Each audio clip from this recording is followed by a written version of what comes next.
Hello. Hello. Good morning. Good morning. Oh, I can't see anything. Oh my goodness. Yes, today is what's today? Tuesday, August 4th, 2026. What day in a row is it for me? 4,939 days in a row. 4K. Almost close. I'm getting closer to 5K. I'm really, really excited about that. And you know what? I was just thinking about this painting today that I'm working on. This guy here, this one. Well, yesterday we had some fun. We threw some paint around, threw a lot of paint around in a bunch of different ways, made a lot of errors.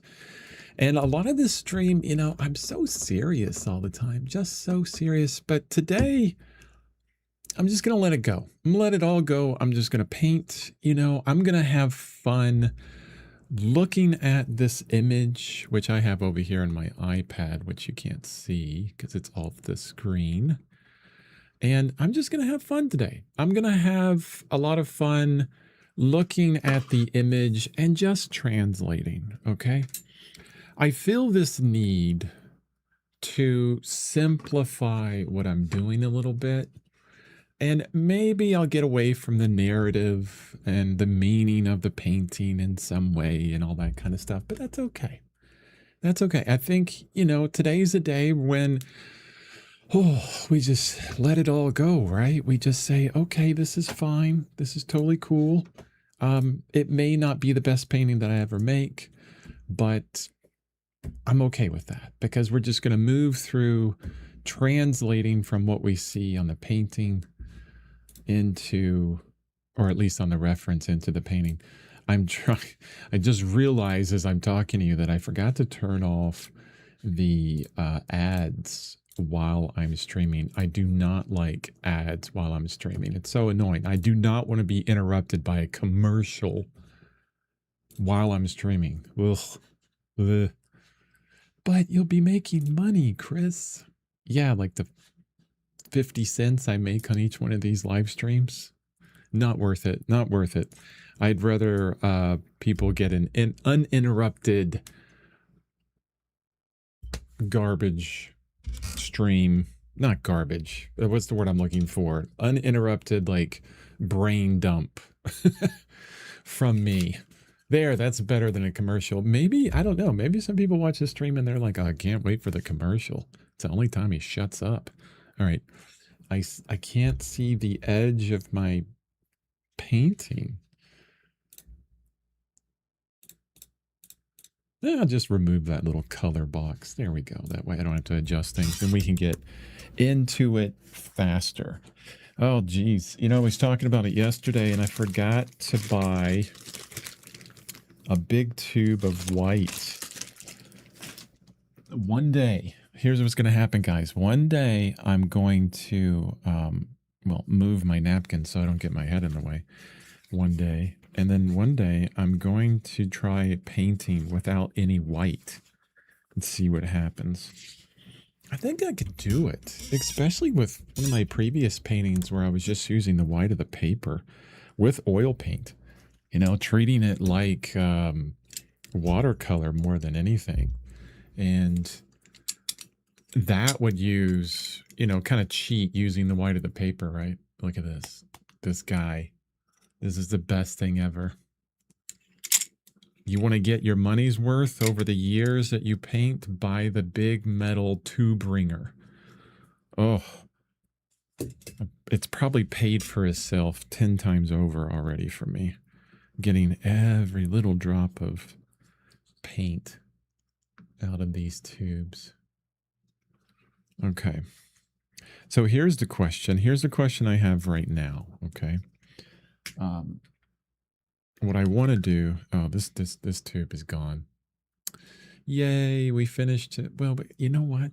No, there's a little bit in there. There's some up in here. There's some yellow ochre up in there. Okay. What I'm going to do is I'm just going to put out the Zorn palette for right now. This is the hard part of these tubes where you have to kind of like really press. And at the end of the tubes, I mean, it's pretty constipated, right? I mean, at the end of the tubes, we get some constipated paint. The viscosity of that is Not what I would like normally, but that's part of the end of the tubes. Not every brand is like that. But these are Winton tubes. They're inexpensive. It's like $5 for a tube. It's okay. I'll deal with it. And if I wanted to put some medium in it, that would be well. But this tube is gone. Let's see if I can throw it into the trash can from here. Yes. I should play for the NBA. Doobie, what's up? I'm having fun today, man. I'm just going to be having fun today. So glad you're joining me. Yes, you need one of those ringers. Definitely. It feels good when you ring out like a tube. When you finish a tube off, you're like, I did some paintings. And I did a lot of paintings with that yellow ochre. I need to look back at like my receipts or something, or my credit card receipts, and see when I bought that tube of yellow ochre. I think I got it off of Dick Blick. See how long it takes me to get through yellow ochre. I like that kind of idea because, you know, we look at paint, especially oil paint. That's the one thing you hear a lot from people. They're like, oh, oil painting's so expensive. Are you sure? I mean, like, maybe I should do a video on like comparison between acrylic, gouache, oil paint, and watercolor, right? See what that's like. I bet you watercolor is more expensive. I've heard from watercolor artists locally here, and they tell me, they're like, no, you need really high quality paint. High quality. Excuse me. Sorry if I hurt anybody's eardrum with that. I apologize. They say you need really high quality paint, high quality paper, high quality everything, but I feel like with oil paint you can get away with it. I like the black bar over there. It simplifies the screen.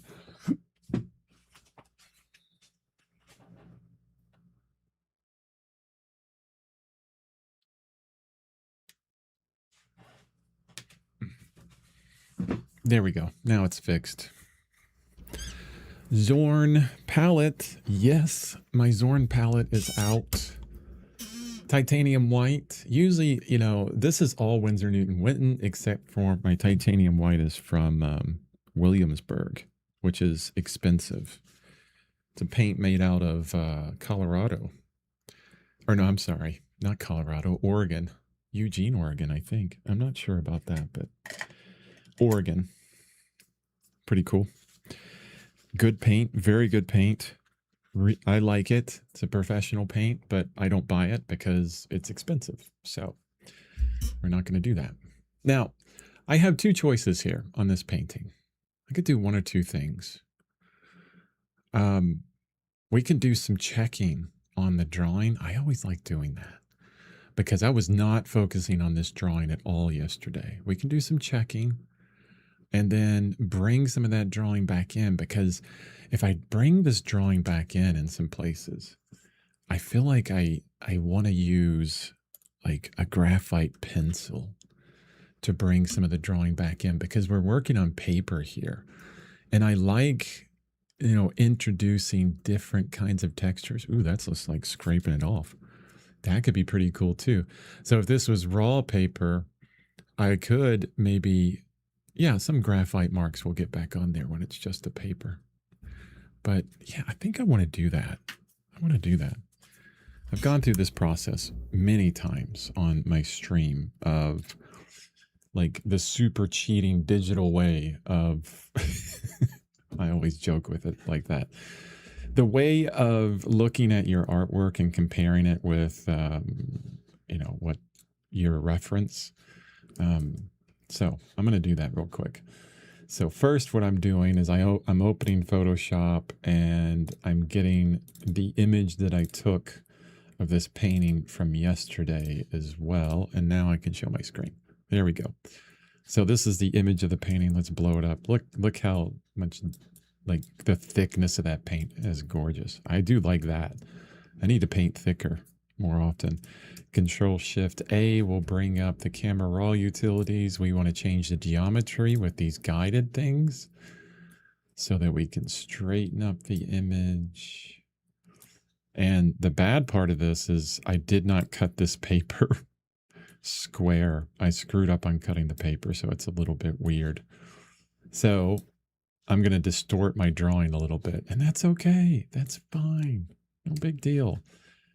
And then we're going to crop it down. So we straightened up the edges. That's really important because we're going to always get a little bit of distortion when we take pictures of our paintings, and we want to straighten it up some because we're doing an exact comparison of this painting with the reference. So here's my reference. Let me get rid of all this stuff.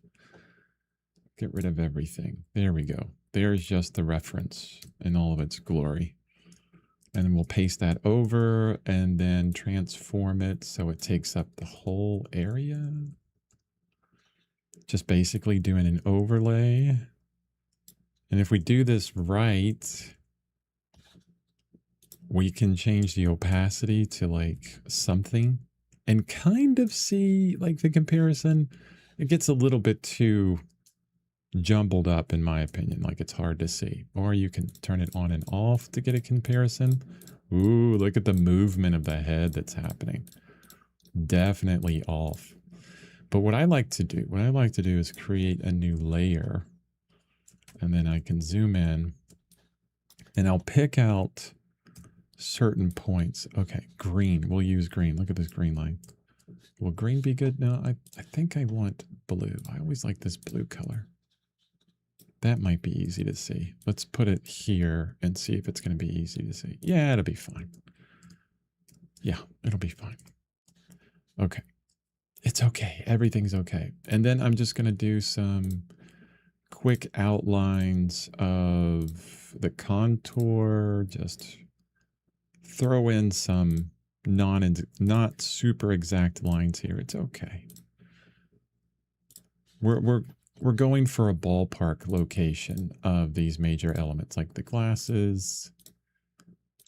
So do I care that this is like a jumbled line? No. Straight lines? No. Here's where the glasses go. Like I can just do the contour of this whole ear really quickly. If I get it as close as these stupid lines that I'm putting down, these very quick lines that I'm putting down, if I get my painting, the drawing of it, the location of everything this close, it's fine. It's totally fine. That shadow shape, the bottom of the lips right there, the space between the upper lip and the bottom lip. And I like this shadow shape here. This is going to be pretty cool to get in exact where the shadow shape of the nose ends, how it pokes out into a little bit in the cheek there. Bam, bam, bam. And the bottom of the nose. And then maybe I'll just do like, oh my goodness, this line for the eye. Oh, and this part of the glasses here. This side. I love like all this reflection, whatever.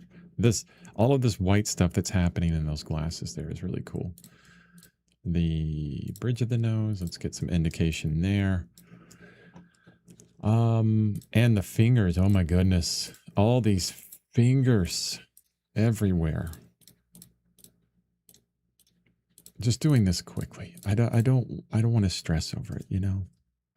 I want to see, number one, I want to see how far off I am with this drawing. Because if you watched yesterday's stream, I was just throwing stuff down quickly. I didn't care. It was, you know, a Wild West stream.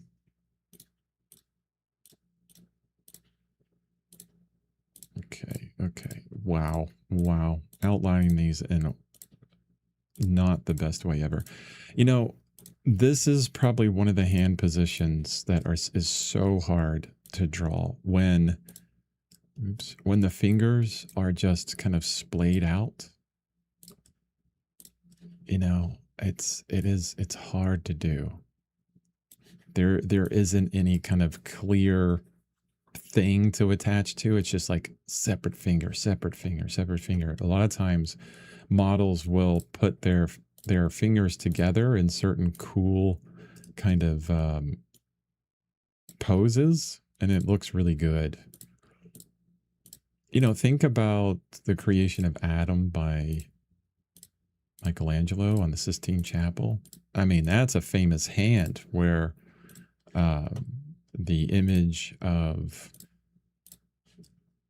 I think, Adam and God's pointing at Adam, right? Guy with a beard.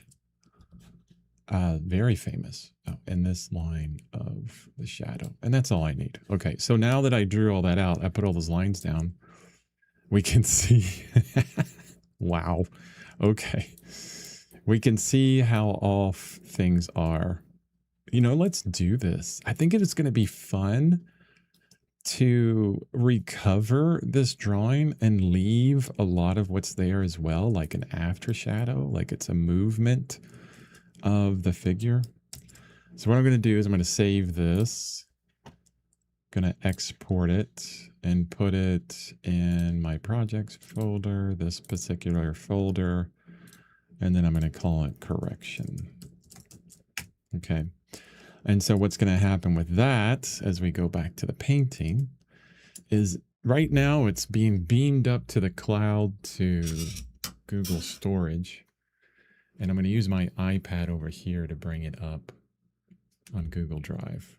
And then what I'll do from there is bring it into Procreate. And I wish I could show you this, but it's over on the side and I can't lay it over my painting. It would mess up the painting, especially with all this thick paint. And I'm going to have some fun doing corrections on this. And today's stream, this is what it's all about. Just having a good time. Just looking at what we got, not making any kind of judgments about it. Like, oh, that's so awful. It's so far off or anything like that. Just really letting it go and saying, okay, let's just translate what we can. Let's make a good, bad painting or a bad, good painting, however you want to do it. So our forehead really comes through here and then goes down this way. And then the eye is over there. And that's the bridge of the nose actually hits there, or the tip of the nose hits right there. And I wonder, okay, so I'm using a graphite pencil to do this. What about the back of my brush? How's that going to work? Oh, I got the bridge of the nose pretty close. Now that makes a more thick line. I want a thinner line. I like this idea of moving through a painting where we lose the importance of the finished product. We kind of just say, okay, let's get so deep into this process, right? The movement through just application of paint and recognizing what's out there and just like letting everything else go, okay? Having fun with oil paint. Not only oil paint, but like texture and like different ways to put it down and asking what if every time we try something. Hi, Dennis. What's up? What's up? What's up? Doobie says, I like it when the ring and middle finger are close and the index finger, pinky are splayed out. A ring and middle finger? Oh, yeah. Like, are you talking about live long and prosper, maybe? Very classical vibes. Yeah. Spock would agree. I hope that's what you meant. And it was like kind of put out there with a little bit of cheekiness, right?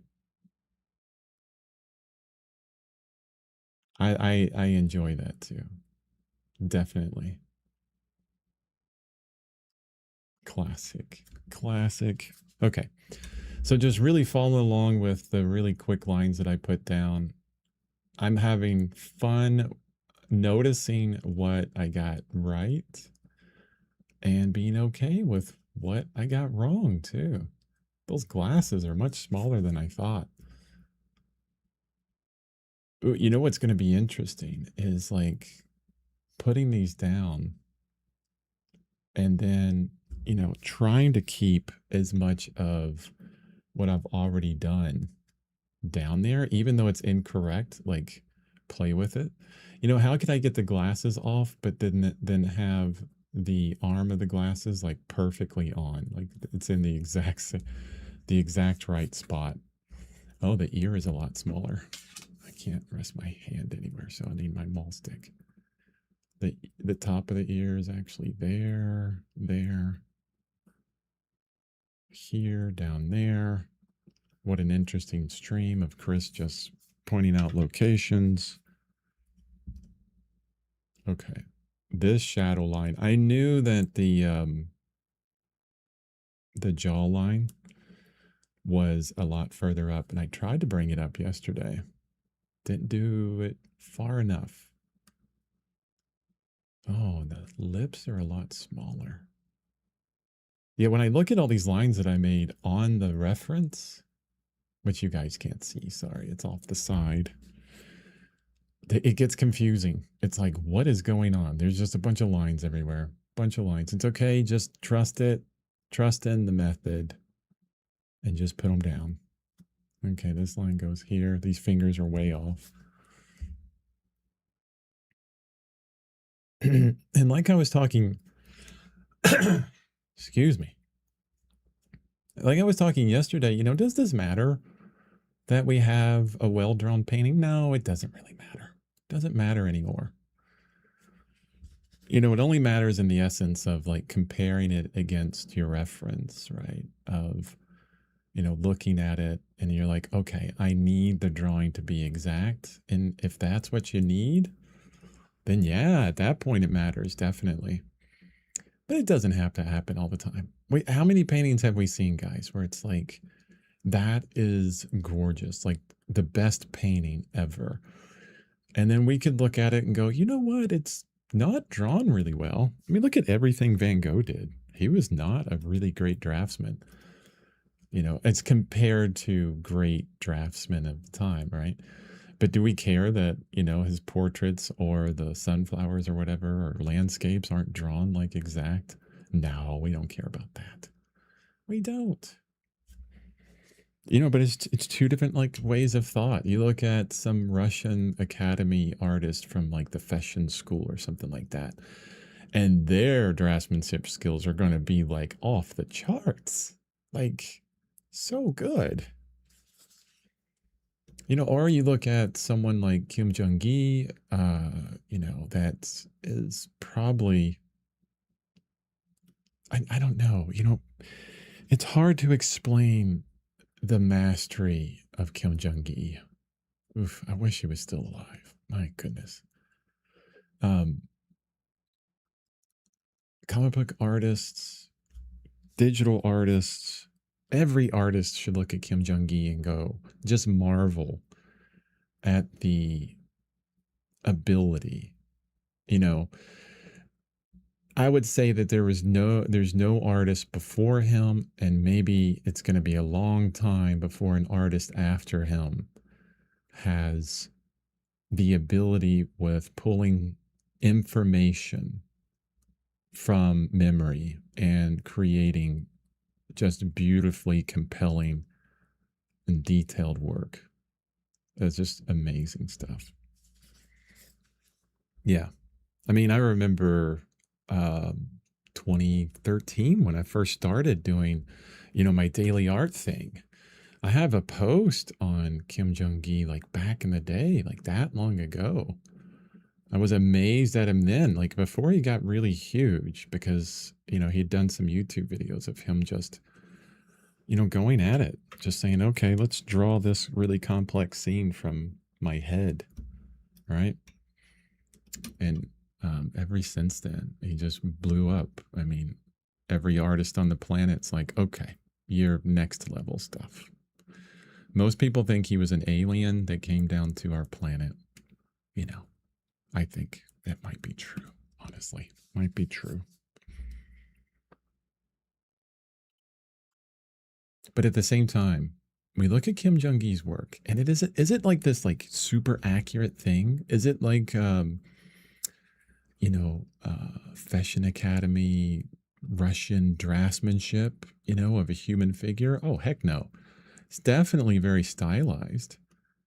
but still, I mean, it's a marvel to watch him work. To start with this blank thing, and in this one little detailed area, just with a few lines, and before you know it, it's some hot chick on a motorcycle, uh, and every single part of that motorcycle is rendered, and it's maybe the motorcycle's coming apart in like a million pieces, and he's rendering everything, and then this like big tiger comes in, and yeah, it's a cacophony of just wonder and amazement.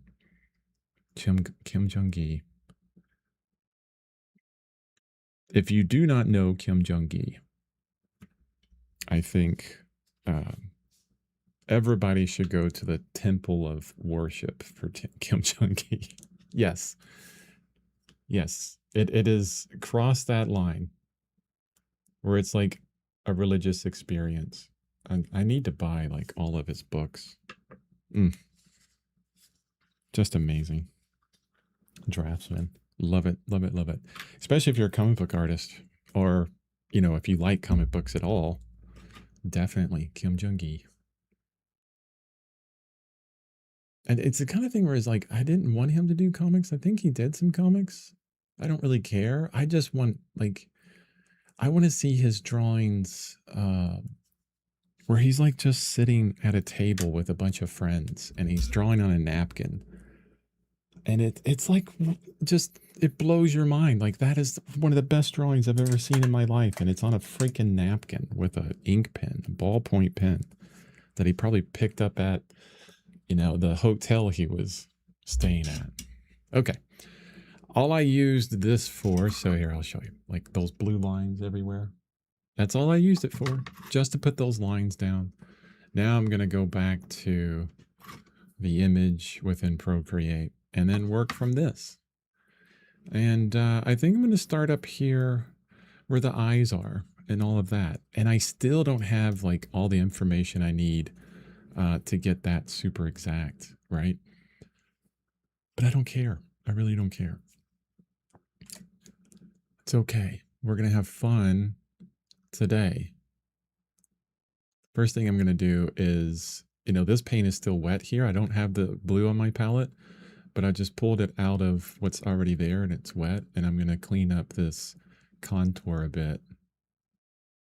That really kind of brings the side of the head in line within the drawing. See, this is the cool thing about oil paint, which I love. I love that it's still wet right now. I love that I can just pick it up. I can move it around. I can make adjustments to it. I can keep some of that messiness in there. I can keep a little bit, like the hint of that nose that was there, because it's adjusted a little bit of this blue color. It's okay. It's okay. I'm never going to be mistaken for like an artist that wants to paint like Bouguereau or anything like that. That's, this super exactness and very subtle tones within everything. No, I want chunky paint. I want delineated shapes. I want like that harshness to kind of come together in some places, and then kind of show off, right? And I'm just going to be using the Zorn palette. Look, and by the way, guys, look how clean my palette is. Look at that. Like, I basically used all my paint yesterday, so I scraped just a little bit off and I used those baby wipes. Super clean palette. Man. I almost look professional. It's so clean. Almost. Not quite. Ooh, and I love that, I'm going to be picking up some of the color that's down here. Going back into these places where the nose used to be. I said I was going to start in the eye, but I'm down here at the nose. I totally lied. So just adding in these lighter areas where I had to move the nose up. And then I know this chunk of white paint here is going to be a problem because I need to darken all that up, and that white is going to be hard to adjust the color on. So I'm going to try and pull some of that off before I darken it up. But let's continue with like these lighter areas first. And you know, I'm going to try and stay pretty thick with this paint throughout. I really like when I zoomed in on this image of my painting, I really liked, you know, all the texture that was created by these brush strokes. And it becomes a very um, really thought out thing when you're trying to paint thickly. When you're making this concerted effort where you're like, okay, I need to paint really thick. Because you put a stroke down and then you go back and you get more paint. Like you know, the amount of paint gets moved off your brush really quickly. So you have to really think about, okay, I need more here, more here. Really pull from your palette a lot more. At least that's what I've noticed when I try to work really thick. I'm looking at the cast shadow from the glasses. I don't know if you can notice this. Let me zoom in. So there's a cast shadow from the rim of the glasses, but the lens of the glasses right under the eye, like right around in here where it gets darker, it's just a shade darker in value on the light side. Noticing those little differences are like, I think that is like the difference between really convincing someone that you're painting something specific and kind of losing that ability to convince someone. And then, you know, maybe I pushed that a little bit. It got a little bit darker. Well, there is some paint on down there that is mixing with it.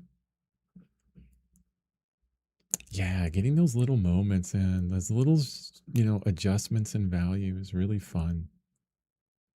Super cool.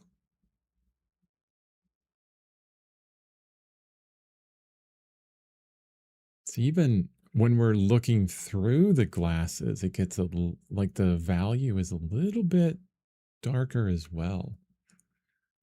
So the top of the glasses are there. Yeah, I think I need to figure out the best placement for that eye next.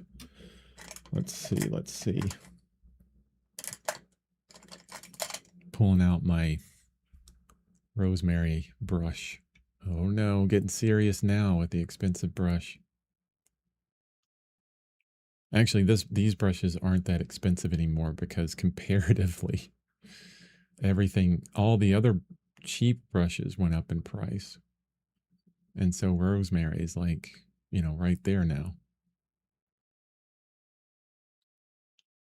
Really well-made brushes, but I tell you what, man, I wish, you know, there was stores close to me where I could like try the rosemary brushes before I buy them, because the set that I just bought, you know, I'll have to get used to them. I'm not going to get rid of them, you know, spending that much money on brushes, because they're like $6 a piece or around there, $6 or $7 a piece, and I bought 6, so $40, you know, plus shipping. Definitely going to keep the brushes, even if I don't like them. But you know, if I was in a store and if I was looking at those brushes, I'd be like, no, this doesn't work for me. And I would find the exact brushes I want. But as it is, I like have to buy brush after brush after brush to find the right flexibility that I like. And oh my gosh, it gets so fiddly with oil paint. Well, I guess with any painting, with all materials, we get so fiddly with things. No, it's got to feel like this, or it needs to feel like that. What I need to do is work on my resilience with brushes and be like, heck, it doesn't matter what it feels like. I can adjust the paint and the surface to deal with the brushes I need. That's what I need to do. If we're resilient with like the cheap stuff, inexpensive stuff. I need to always think about my words in that way. The inexpensive stuff. If we're resilient with that, then it doesn't matter at that point. Like, yeah, whatever. Just give me some paints and a brush. It doesn't matter what it is. I can do something good. At least that's what I hope for. That's why I really like looking at those books from Kim Jung-gi, where he's doing these amazing drawings on napkins and stuff. You're like, what?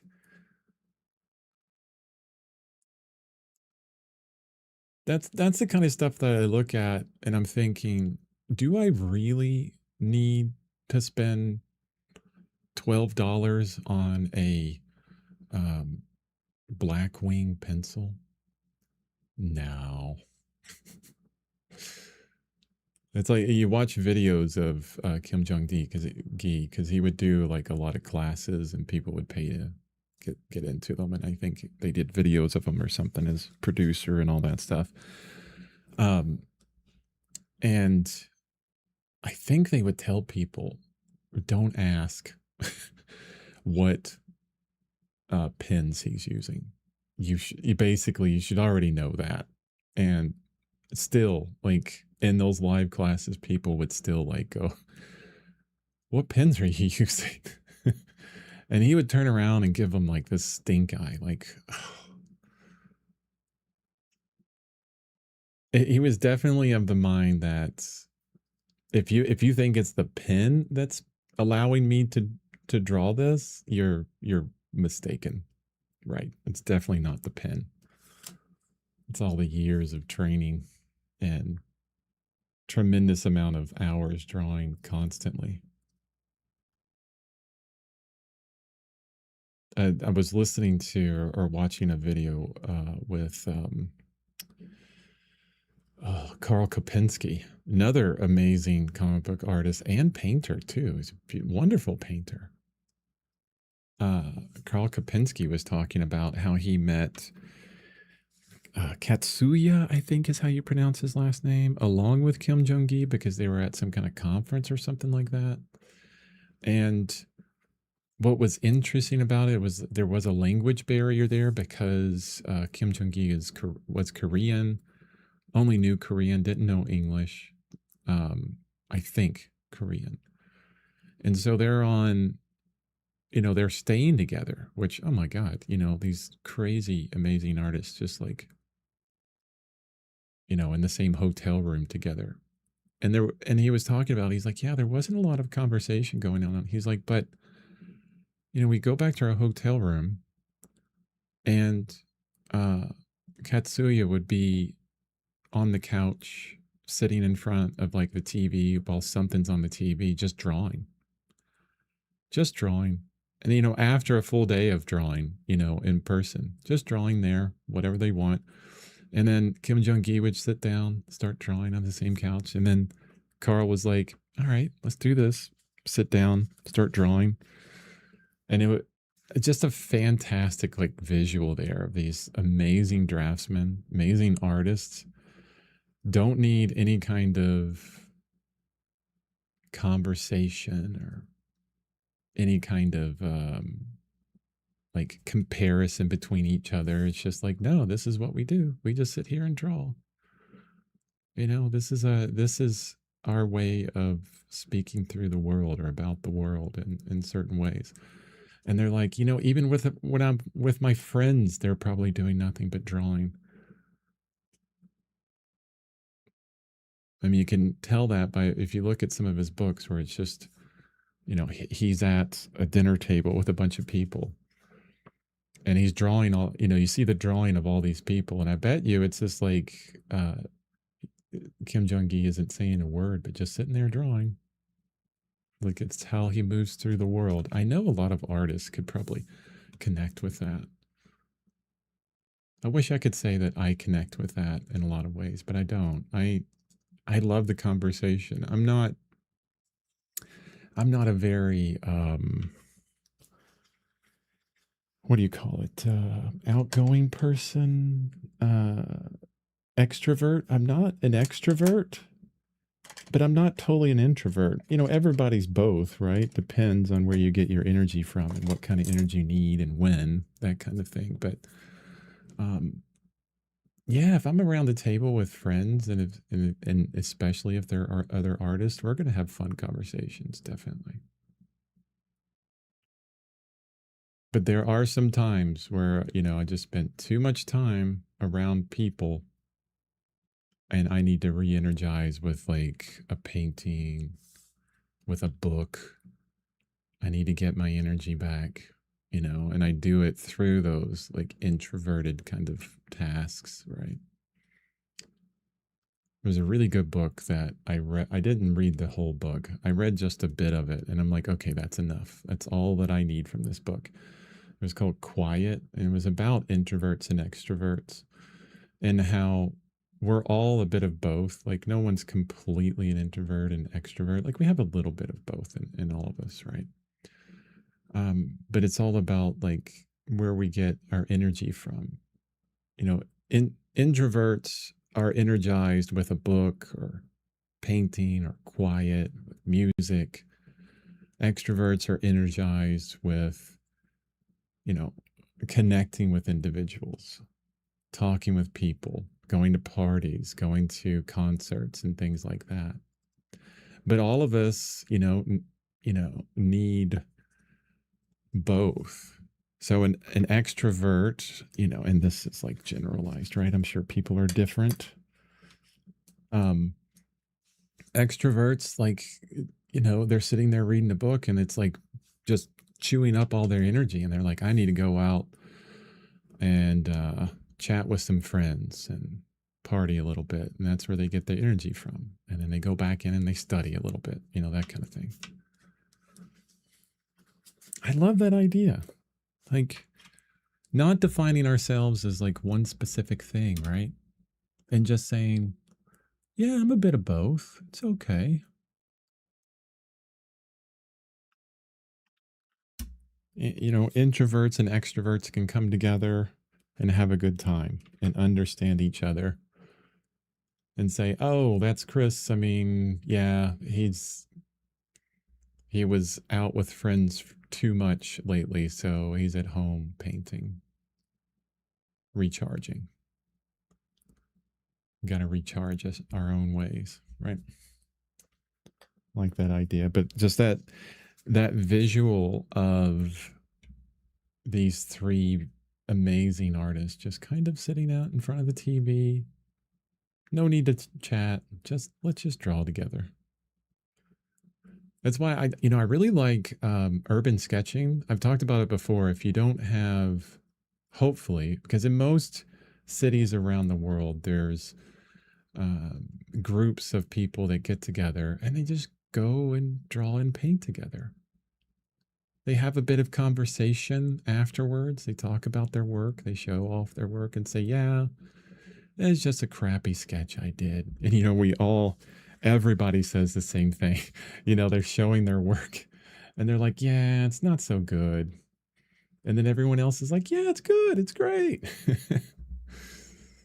It's such a really fun atmosphere to be in around other artists. I always try to talk that up, especially to everyone listening to me, because that kind of community, if you can find a community near you that energizes you um, with your art practice, that is, a safe, professional kind of environment where you feel like you can share everything about your artwork and there's no fear surrounding, oh, they're going to have, some nothing but negative responses to it. And for some people, that's hard to find.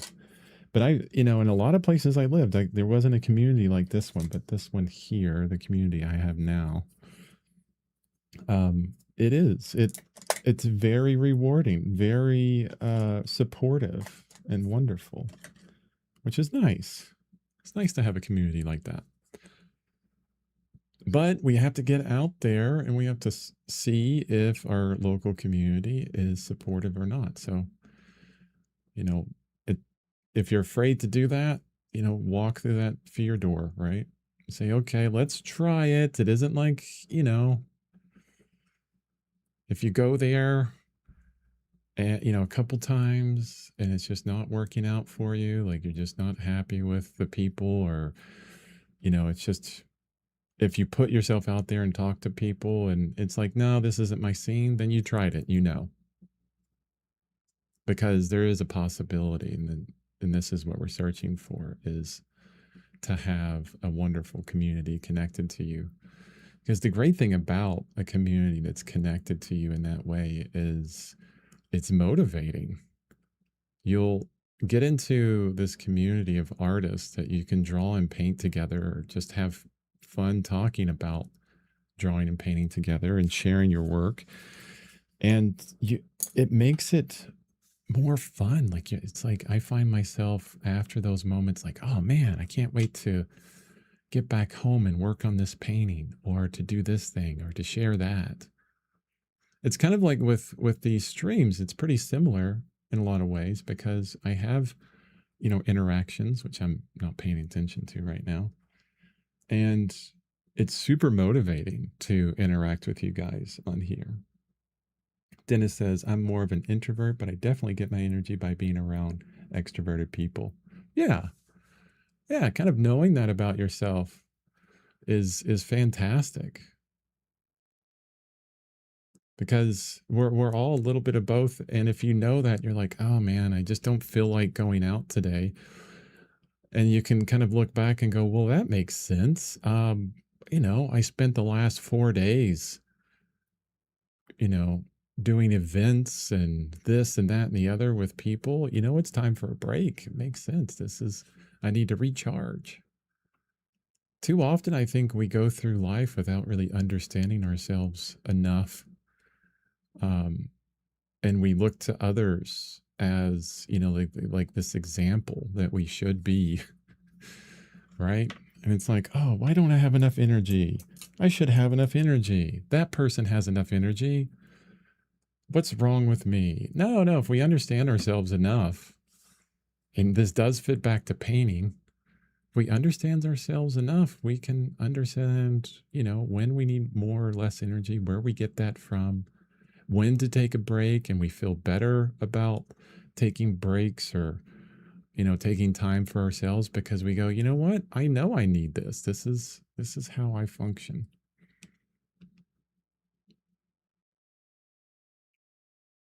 We can move through that kind of understanding of ourselves. And and when people say, you know what you should do, we get shitted on all the time by everyone. Hey, you should do this. Hey, you should do that, right? And it's easier to kind of back up or bolster your response to that, your negation of that. If you know yourself, you're like, no, I'm not going to do that. I know that, I've tried that once before. I tried doing pet portraits once before, or landscapes, and I'll do them every now and then, but it's not something I'm interested in. It takes knowledge of ourselves to kind of push back on the world around us that's trying to influence us way too much. It's like when I'm doing, when I'm talking to people and I mentor ship one-on-one or in groups, it's always important that I give them a space to figure out who they are and to communicate that to me. And that's super important, because these mentorships that I do is all about the person that I'm talking to. I think it's too often that other, artists that are teachers say, well, no, you're going to do it this way. My way or the highway, right? I'm like, well, no. The last thing I want is a copy of me. Ooh, where did that red paint come from? I've got red paint on me. It's probably on a brush somewhere. Sounds like a job for baby wipes. Hello, Chris. Hello, everybody, says Michael. Hi, Michael. Welcome. Glad you made it today. We're just having fun today, painting. I'm just looking at the reference and translating what I see and not worried about it too much. Kind of letting go of all the stuff that I put on top of this painting of, trying to get the, I'm interrupted by my kitten, trying to get the narrative perfect and all that kind of stuff. And today I just felt like, you know what? I'm going to let it go. I'm just going to translate. That's it. I like to say translate, and that I use that word intentionally. Okay.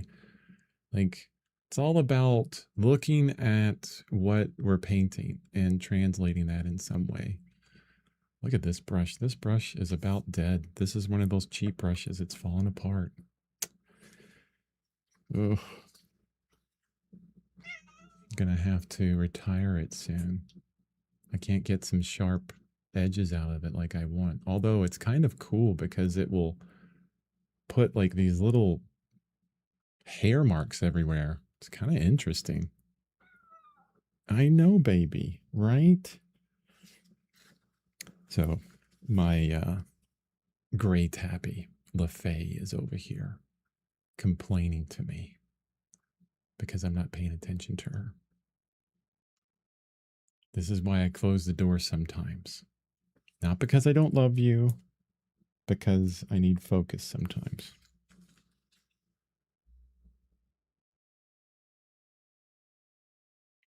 She does this thing. It's really cute where she'll walk up to, like, if you're not paying attention to her, like I'm right now, she won't bite you, but she'll put her teeth on you like she just did. And she's like, that's all I need to do. I don't need to bite you. I'm just going to put my teeth on you, let you know I'm here and you need to pay attention. So I've just been notified by my owner that I need to take care of whatever she needs. So Michael says also you use baby wipes to clean your brush.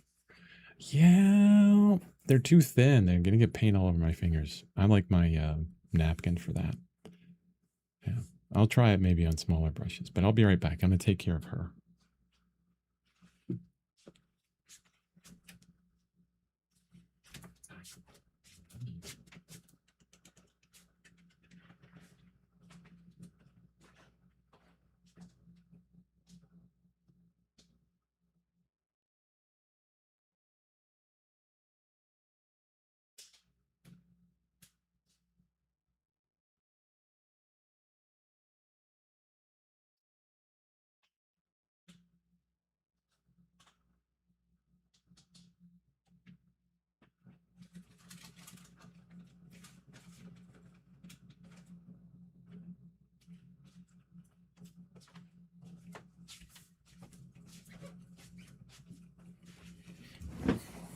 All nuts. Walked by the pantry and grabbed some nuts real quick after I fed her. I shouldn't do it while I'm trying to talk, but yeah, when it comes to me and food, sometimes I have zero self-control. It's one of those things where if we buy it at the store, I know I'm going to eat it, even if I know I shouldn't eat it. But I bought it. It's here. Even if I'm not hungry most of the time, I'm like snacking on something. Ugh. And then one day you wake up and you're like 195. What? What happened? Yesterday I was only 170. Yep, that's what happens. I just went back to the gym recently because I was away from the gym for a while. I was opting to do like walking and bike riding and stuff like that. But when it gets 100 degrees outside, it's not humid, but still, like yesterday was 106. Plus it was smoky. Ugh. When it gets that hot, it's like, no, I'm not walking. Nope, no thank you. I'm not going to do that. So join the gym again. And I've done a lot of like weight training and things like that before. I mean, years and years ago, I was in CrossFit for a while. You know how crazy that is. Got really fit through CrossFit, got out of it. But so I know how to build muscle. So I'm on, these weight machines because I'm older now and the weight machines treat my body a little bit better than free weights, which is nice, right? And I'm like, okay, let's just run through the regular stuff. I was so sore because I like 90, like almost done with the whole weight training routine. And I'm like, maybe I might be pretty sore the next day. Oh, it was so bad. I was like, couldn't sleep. I was so sore, you know, tore so much muscle, which is what you want. I mean, that's part of weight training. I mean, the purpose of weight training, I'm talking about weight training while painting. I'm sorry, guys. Purpose of weight training, according to Arnold Schwarzenegger and his Encyclopedia of Bodybuilding. Yes, I read that book. I swear to you, I read that book. You want to incorporate as much muscle fibers through, your exercises as possible. And boy, did I do that. And holy crap. But I didn't learn my lesson. I was like, okay, now it's time. I'm going to do legs today. This was 2 days ago. And I'm like, okay, I'm going to go a little bit easier. No, I didn't go easy enough. Man, my butt or glutes and calves, so sore, just terribly sore. So yeah. And when you hear older people say it takes you longer to recover, when you're young and ignorant like I was, you don't really get it. Now I do. Just turned 51. And I'm like, 20 years ago, or even 10 years ago, I could do this and recover right away, like within a day or so. Well, less than that. Like I would not get as sore, but now I'm like hobbling around everywhere and complaining. We do that thing when we get older where anytime we get up out of a chair or out of our car, like you just involuntarily make noises like, oh, yeah, I'm at that point. Just not because it hurts or anything. It's just making noises. Ugh. The only thing that I'm sad about, after turning 50 is because 20 years ago, if you went to like IHOP or other breakfast places, they had a 50 plus menu where you could get, discounted breakfasts when you're 50 years old. And I was like, oh, I can't wait till I turn 50. Well, no, I wasn't like that, but I was like, when I turn 50, I'm going to take advantage of that. Now you go to those breakfast places and it's like 60 and up. And then I'm like, what? Man, I got to wait a whole other 9 years now to get my discounted breakfast. So annoying. I was looking forward to that. Watch, when I turn 60, it's going to be 70 and up.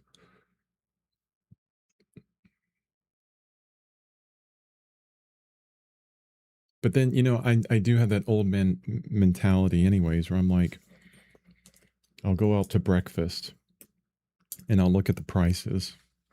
And I'm like, I could make this for the third of the price at home. $13 for a waffle? I mean, come on. It's crazy.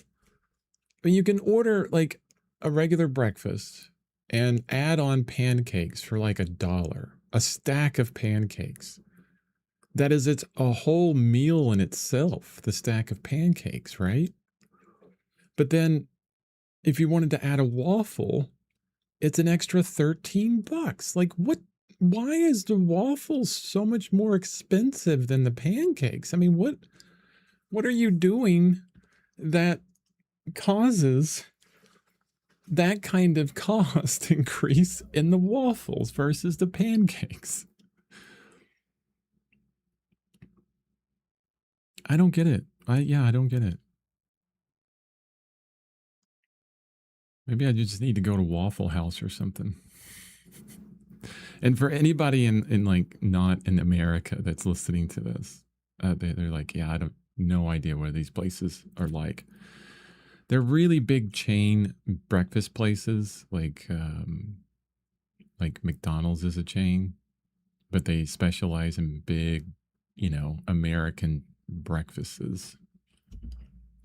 The kind of breakfast that you're pretty sure that you'll need some kind of coronary bypass after you eat it. That kind of breakfast. Yeah.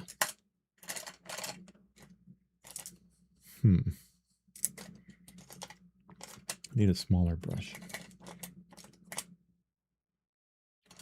I want a smaller brush with long bristles. Do I have a small brush with longer bristles? I do not.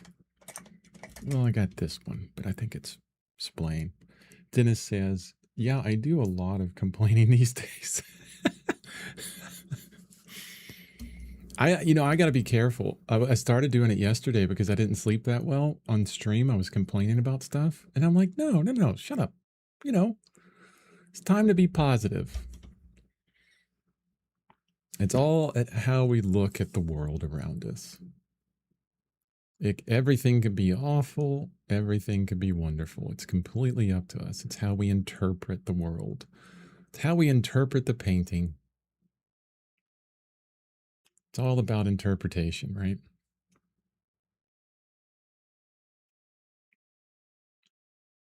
And the argument against that is like, no, if a hurricane does X or Y, or and well, like we had a bunch of fires in Colorado's, destroyed a bunch of homes. Yeah, that's all bad. That's not good. Right?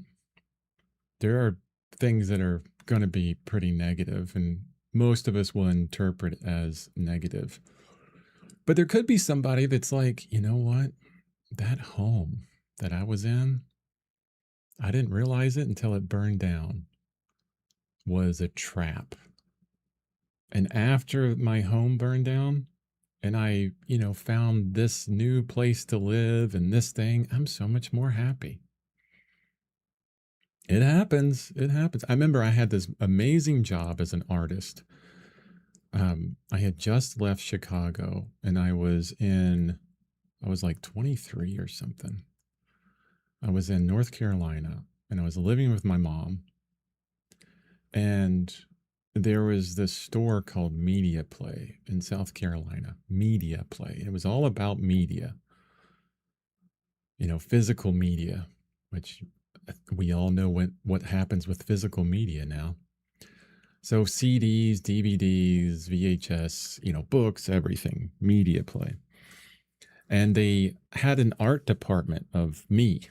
I was the art department. So instead of buying like posters and things like that or whatever, getting them printed for Media Play, I would make a bunch of them. And it was fun. It was so much fun. It was like the best job.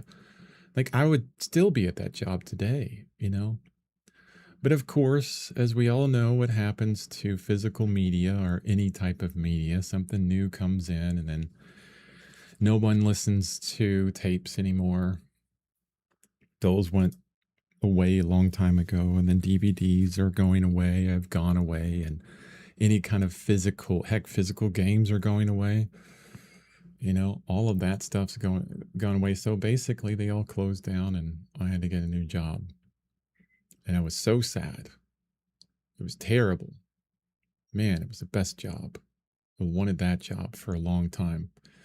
But then because I lost that job, I ended up finding my significant other.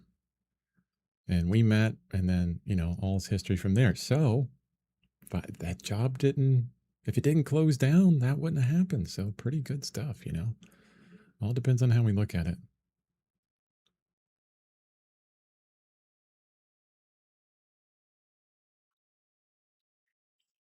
It's like with artists, some of the best artists on the planet are the ones that that started out with the least amount of money and materials. And what they built is a tremendous amount of resilience and work ethic. And you look at they're like, yeah, I've been doing all of this for years and years and years with super inexpensive materials.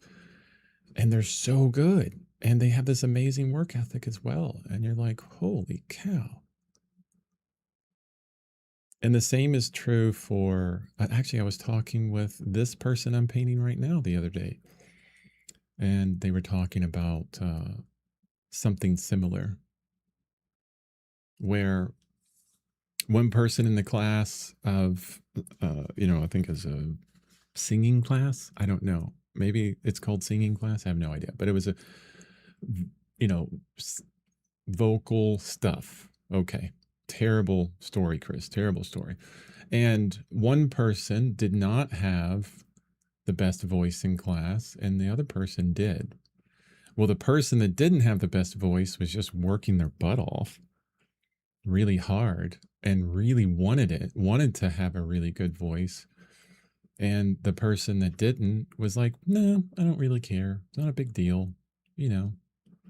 Um, and the person that didn't have the best voice in class is the one that's working in the industry right now.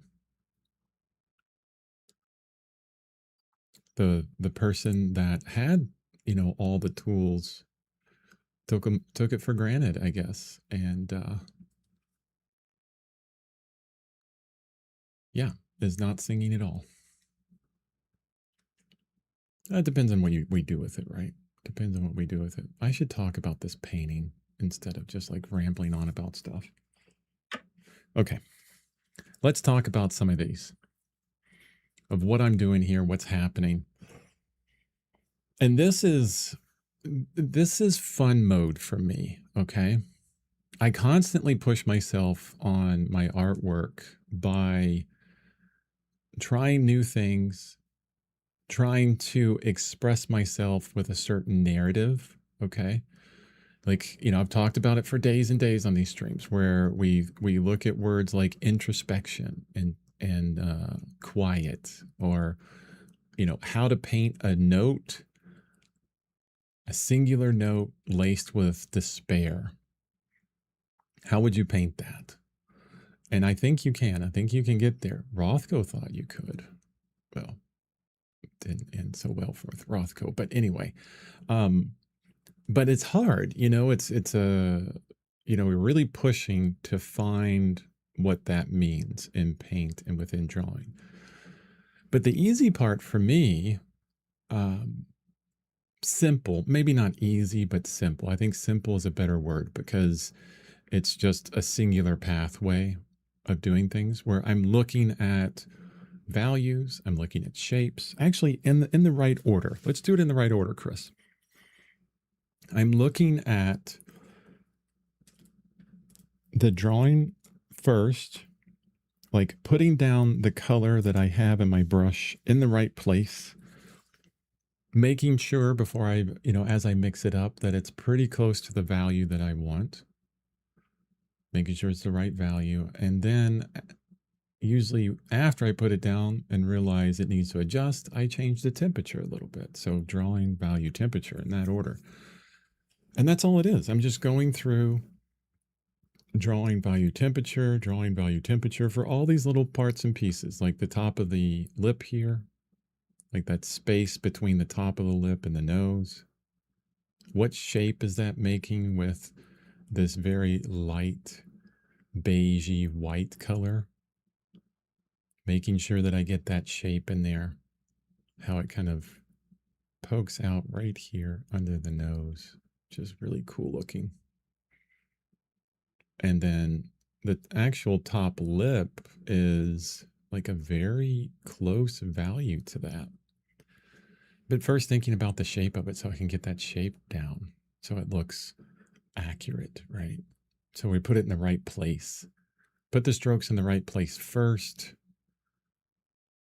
and then it's not too hard to adjust the values and colors. And if you keep your palette organized enough, it's even easier. Like, my intense colors are down here on the palette. My darker colors were there, although I made that one a little bit lighter. My super light whites are there. And kind of staying within those areas depending on what I need as I move through the painting. Like this little tiny sliver of the cheek on the side of the face that's showing. It goes to like a darker kind of brownish gray. Yeah. Getting that shape down, getting the value down, pretty close. It doesn't have to be right on. Because if you get it pretty close, it doesn't take much to go back in with, a different mixture and adjust what's down. To see the color that's already down there, the value of it, the saturation of it, the hue, and then adjusting it in some way. Like this, the bottom lip here is dark, but it gets even darker right where the mouth is. A little bit of space there. So I'm just mixing up a darker thing with black and laying it down lightly. The one thing I like about painting thickly is it really forces me to get a lot of paint onto the brush for subsequent layers and just kind of laying those brush strokes over top paint that's already down. Oof, that went off the rails on that one a little bit.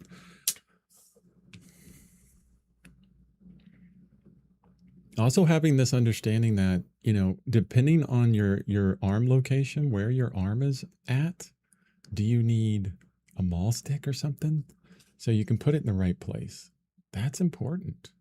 Thinking about the physicality of actually painting. How many of us has actually thought about that? I know I have.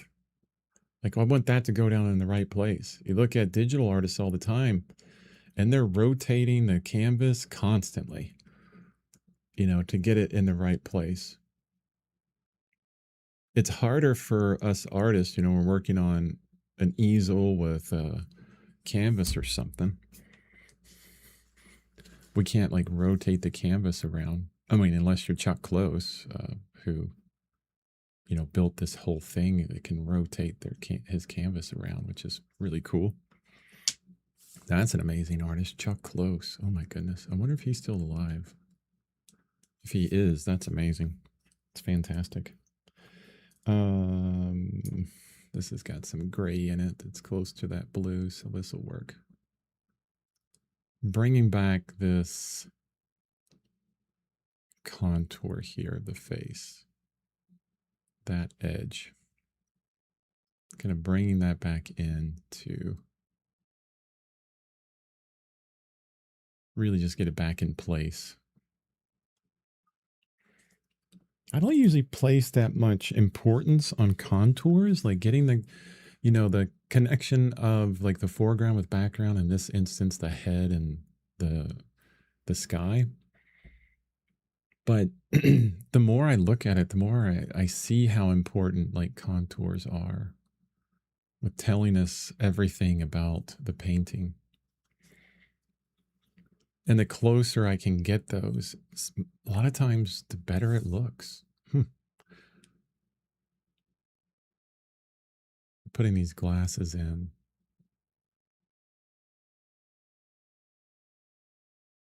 I've ceased, I've been painting glasses with this person, and I love glasses. Like when we're in life drawing, many people want the glasses to come off the model, but I'm like, no, let's paint the glasses, please. They're fun to put in. It's like this structural thing that we can add to the head, and the cast shadows that are caused are a lot of fun as well.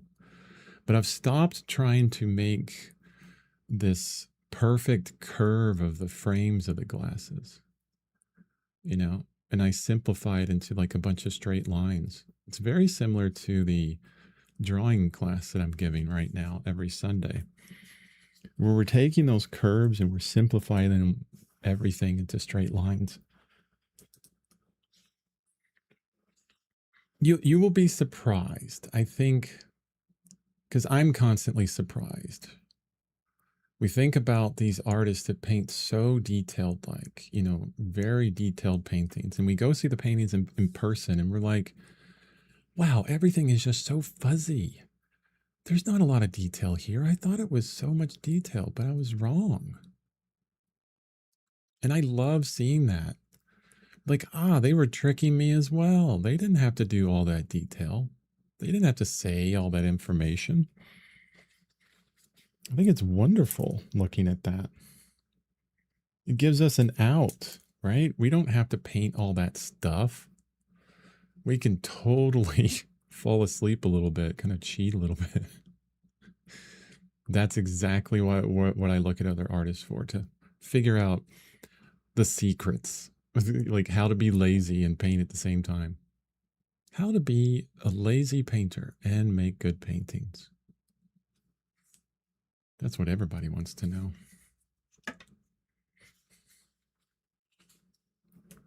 I hope anybody that's listening to me right now is getting something out of this stream, because it is not directed in a lot of ways. I feel kind of bad for it, honestly. That's why I'm saying something. It doesn't have a lot of direction to it. I usually like having direction, but today it needs to be fun. This is where my energy level is. We've talked about energy level today. My energy level is calling for fun. And my fun today is just moving through the painting, looking at something like the lighter side of these lips and saying, okay, that's pink. A very light pink up into this value, some intensity. Needs to be thick. Needs to be thick paint, because I have paint that's already down that's a completely different color right where I want to put this. So the paint that needs to go over it needs to go lightly laid on top of that other paint. So I can try to not pull up the paint that's down there. Not thick enough.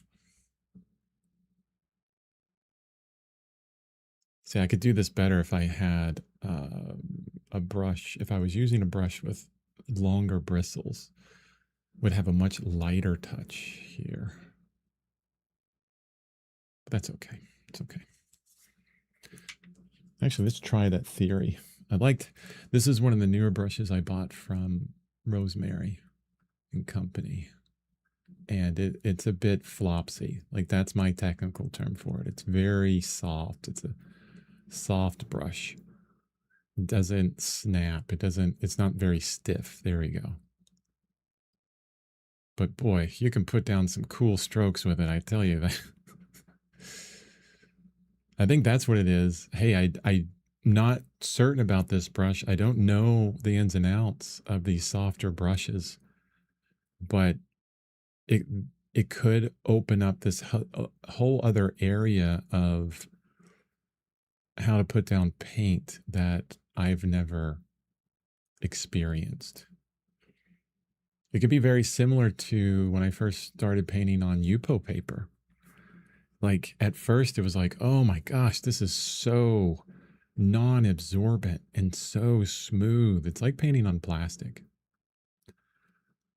Although when I first started drawing on it with graphite, I was like, this is the best paper to put graphite on. Oh my God, it's beautiful with graphite. It just, you would think that it has like zero texture, not enough texture to actually pull the graphite off the pencil, but it has like the perfect amount of tooth on the paper. Tooth meaning like a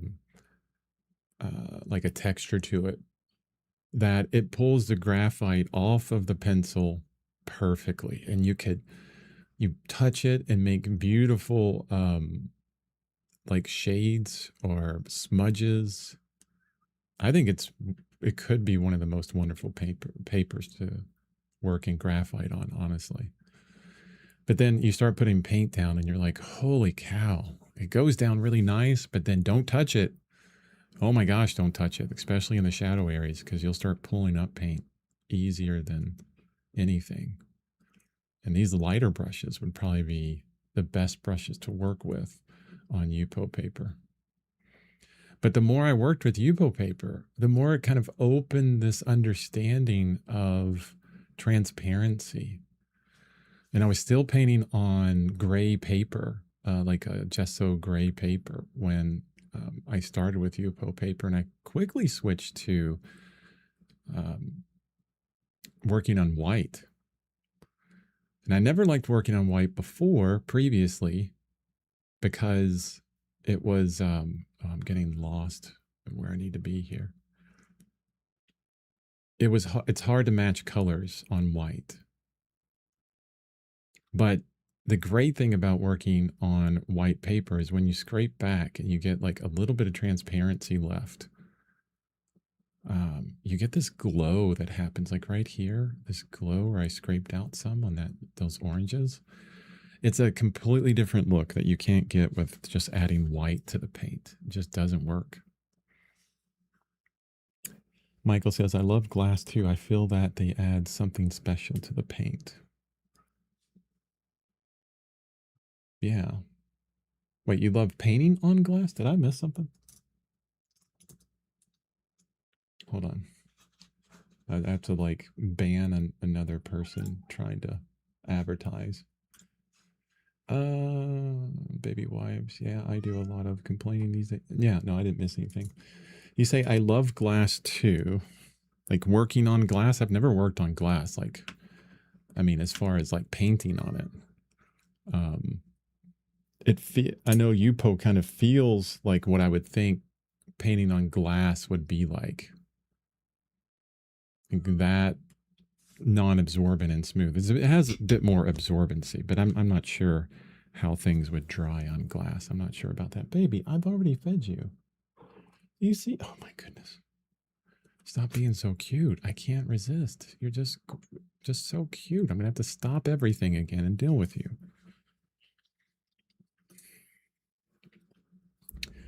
I feel that they add something special to the paint. Yeah, I'd explain that, Michael. I'm not sure what you're talking about. Dennis says, I don't think the stream needs direction. I personally just enjoy listening to your process and what's going through your head while you're painting. Thank you. Appreciate that. Good. Especially the reflection of the glasses.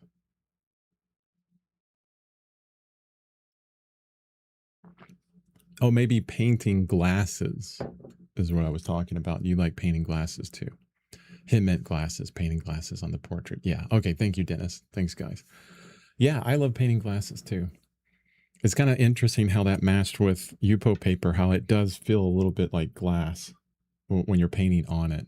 But yeah, it's a lot of fun. Come here. Come here, kitten.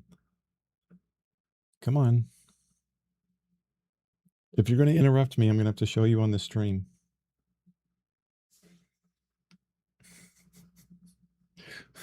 Sorry, guys.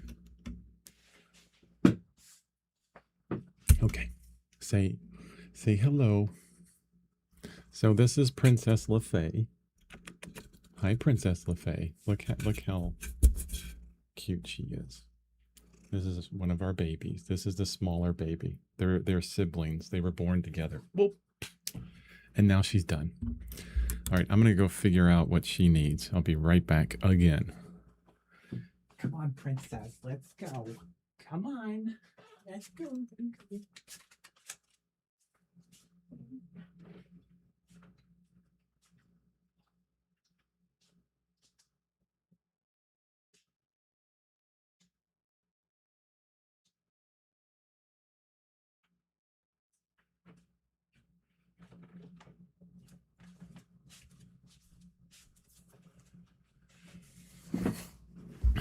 Oh my gosh, I'm like hobbling around still. My calves are killing me from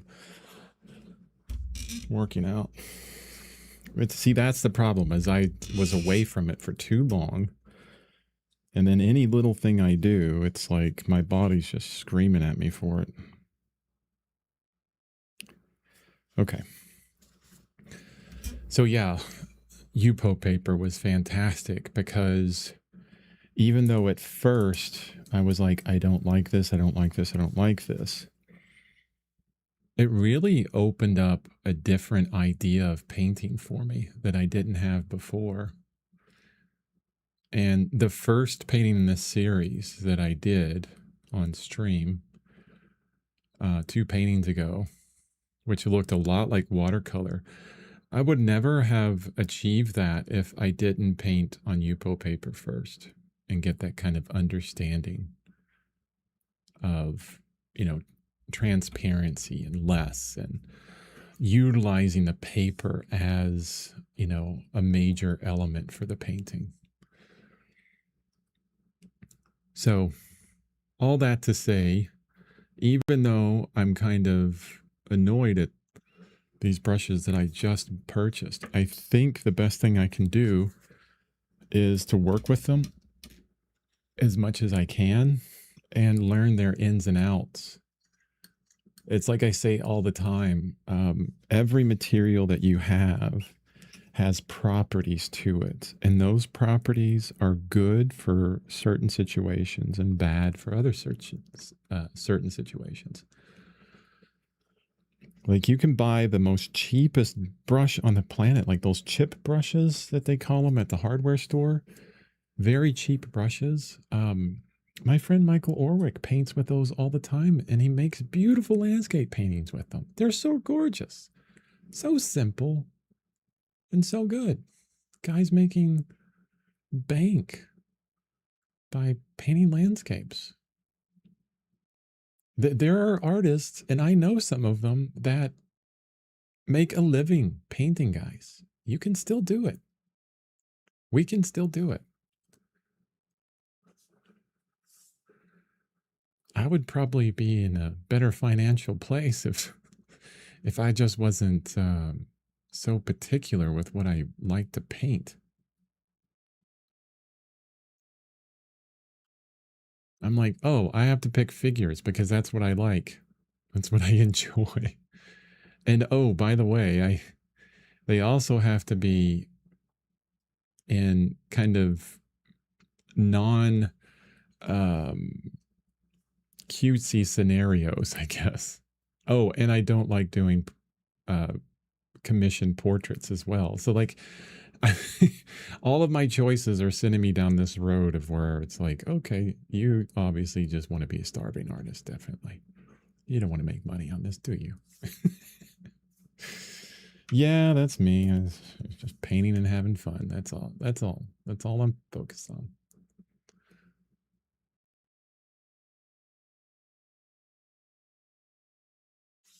There's other routes. Okay. Working on this chin here, there's this interesting color change that's happening from this shadow, where on the outside of the shadow shape, it's warm into like the yellow ochre, like orangey areas. And then on the inside of the shadow, it's warm on like the warmer areas. Warm, like on the warmer areas. Wow, I explained that well. Like closer to red and things like this.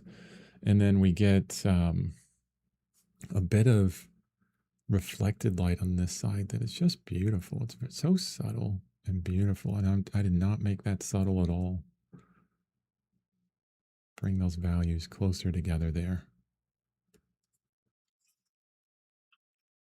The process is simple, but not always easy, I think. Put it down in the right place. That's number one. Make sure it's the right value. That's number two. Make sure it's the right temperature. That's number three. And number two and number three, you can adjust as you go. But putting things down in the right place is got to be like the major focus of things. Like I've said before, drawing, draftsmanship, the ability to put the things down where you want them, when you want them, the first time is the big separator between representational artists. And I say that specifically, representational artists, because if you're an abstract artist, yes, mark making and doing it well. Draftsmanship does help with that, but it's not as important as, a lot of representational artists needing to put things down in the right place. Dennis says, I'm so pissed at myself. I had some Yupo paper, but I gave it to a friend of mine to try out in his printmaking process. He makes platinum palladium prints. Whoa. Well, you got to buy some more Yupo paper. It's not that expensive, I don't think. Well, it depends on where you live. There's all that. Like, I can't say.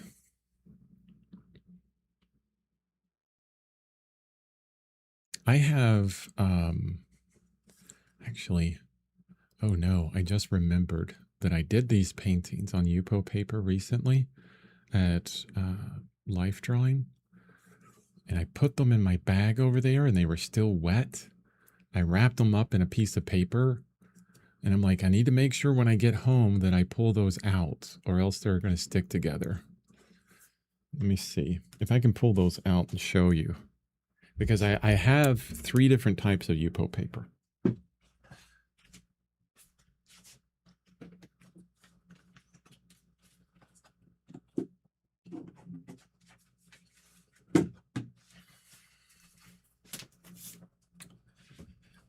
Actually, there's going to be, I know there's 3 kinds at least. I mean, the regular white has, there's the purple top, purple color, which is heavy. It's a much heavier paper. I don't know why I bought this. I just wanted to see how heavy it was. You don't really need it because it's polypropylene. You can put any kind of wet material on the orange one, like the orange pad, which is a medium. They call it like a medium weight, and it doesn't bend at all. It's really nice. The heavy one is very heavy. That's like, it's got to be 300 pound, 144 pound, 390 GSM. So wow, it feels thicker than that. So there's that one. And then the orange one is just heavier than the other. And then there's this one. Look, this is translucent. I wish you could see. You can kind of see through it, maybe. Oh, I just took it off. Maybe you can kind of see through it. I don't want to put it on my painting. It's going to stick to it. Here, I'll take this Post-it note. There you go. Translucent. You can see that Post-it note on the other side. I thought that would be kind of interesting to do stuff with.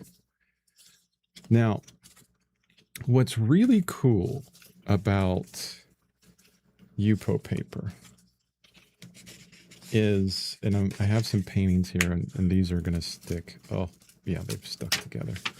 So I was doing these really quick paintings from the figure. Just all this is burnt umber on Yupo paper. So that's all this is.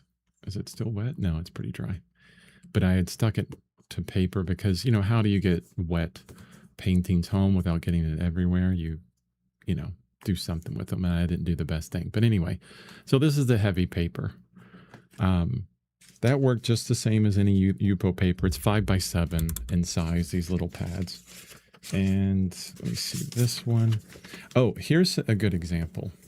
So when you buy these pads, like in the translucent pad of Yupo paper, you open it up and it has Legion, We Are Paper, right? And I was thinking that first sheet is also Yupo paper because it feels really smooth, but it is not. It is not. I tested it out and it's this.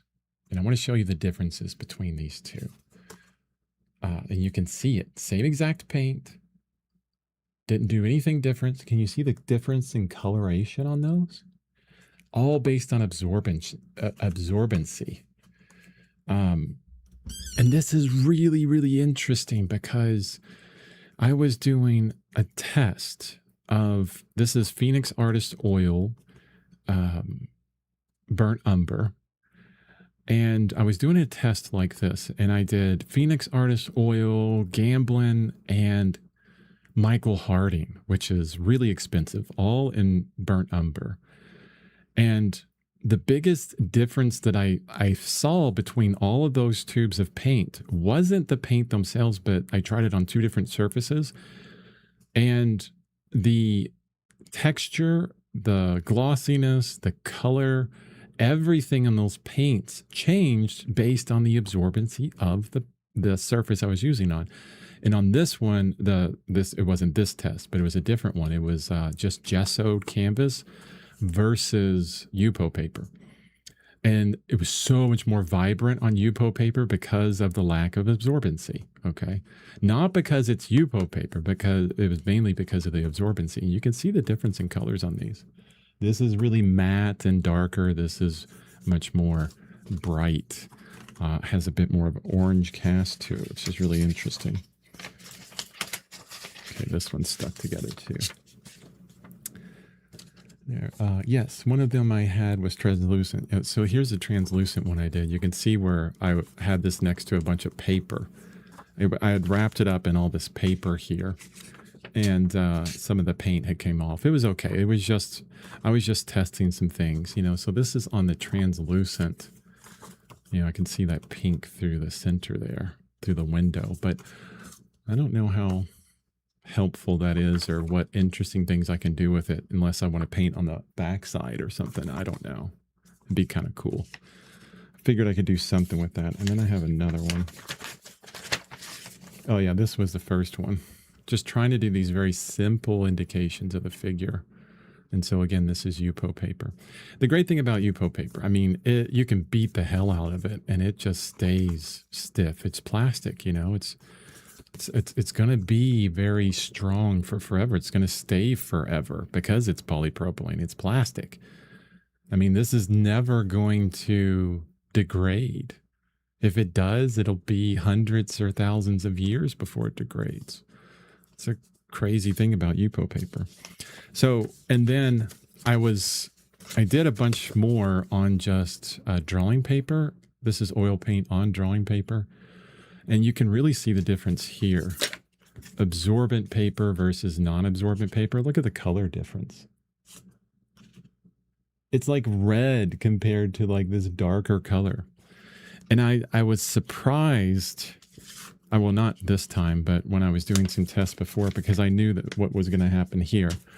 But it's tremendously surprising how much the paint coloration, working properties, transparency, vibrance, everything about the paint changes depending on how non-absorbent your surface is. Now, that's cool and all. And you might be thinking, oh, well, hell, I need to move to really non-absorbent surfaces. But think about it this way.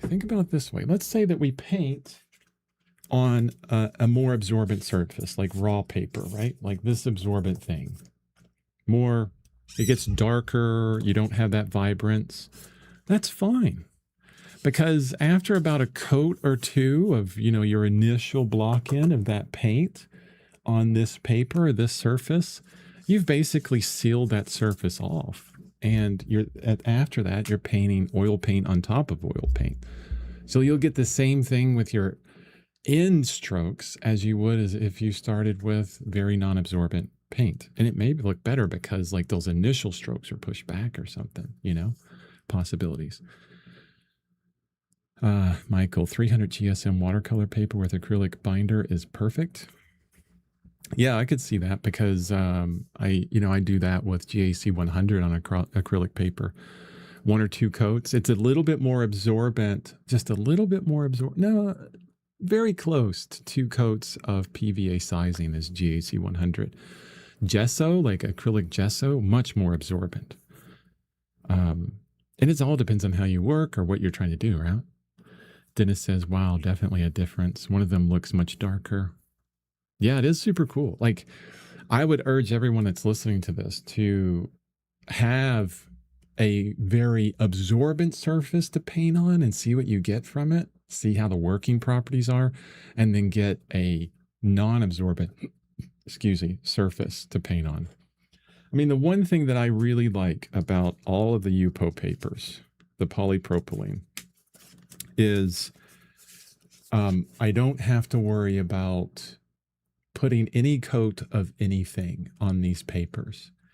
I just get a piece of paper and then go for it, right? And, you deal with the non-absorbency of it. I think an indirect approach, like doing something like this where all the darks are already filled in, because that's where it gets really hard with Yupo papers, because in the shadow areas, if you want to adjust them, you end up picking up more paint while it's wet than you put down. But it doesn't bend. It stays straight as an arrow. This paper does, regardless of what wet media you put on it, which is really nice. And it'll last forever.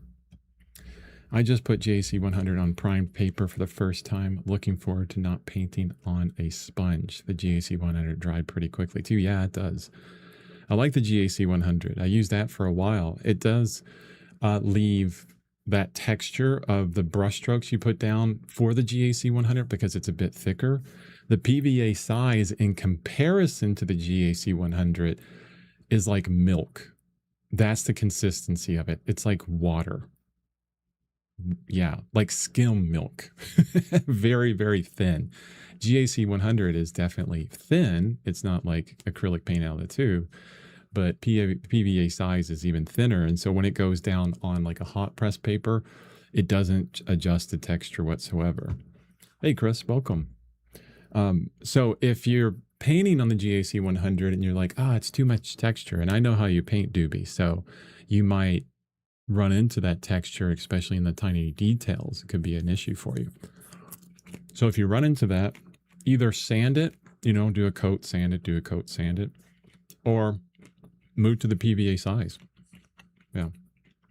These are the kind of things, like I have bottles, a full bottle of GAC 100 in the garage. I'm still going to use it in the future. As soon as my PVA size runs out, I'm not going to buy any more. I'll go ahead and use up the GAC 100 and then buy some PVA sizing. I mean, they stay forever. No need to get rid of them. Okay. What time is it? Hour and 43 minutes. We got a couple more minutes on this.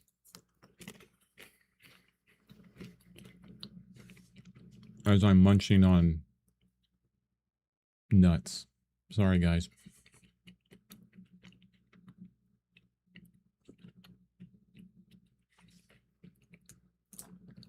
Actually, the more I'm using these brushes, the more I'm liking them.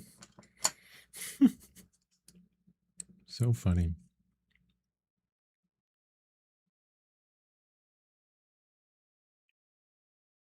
I think it's one of those things where it'd be kind of fun, and fun in a weird way, because maybe I'm weird like this, where someone said, okay, I'm going to just give you some materials and you have to make a good painting out of it.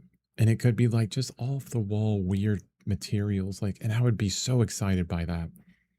Like, yeah, let's do this. Like they'll get like a trowel of dirt from the local park and glue. And I'm like, heck yeah. I know what I'm doing right away. Let's do this. Go for it. That, I don't know. That's exciting for me. So when I'm faced with all these brushes that I bought, like these, like what, like it is the definition of super floppiness. I mean, it's like, what am I going to do with that? Right? It's so floppy and it's spreading out a lot. I'm like, what is going on here? It's like painting with a feather. And with this thick paint, it's not going to work, right? I think I bent one of the bristles, like they're getting all bent up. I need to get a comb and comb out these bristles to straighten them up or something. It does hold a bunch of paint. I'll have to see how other artists use this. Like, what do you use it for? You can shape them like a big fan, though. That's kind of interesting. Look at that. Cool stuff. So Trying to figure out that brush. Maybe one day it'll be like, okay, we're going to do a whole painting in a Flopsy brush. Flopsy painting. Something about that word. I like using that word. I think the best way to use a lot of these brushes that are really soft is with a lot of paint, and when you're layering paint on top of other paint. You know, really put a bunch of paint in the brush and see how we can just lay paint on top of what's already down. If I could only get the right value.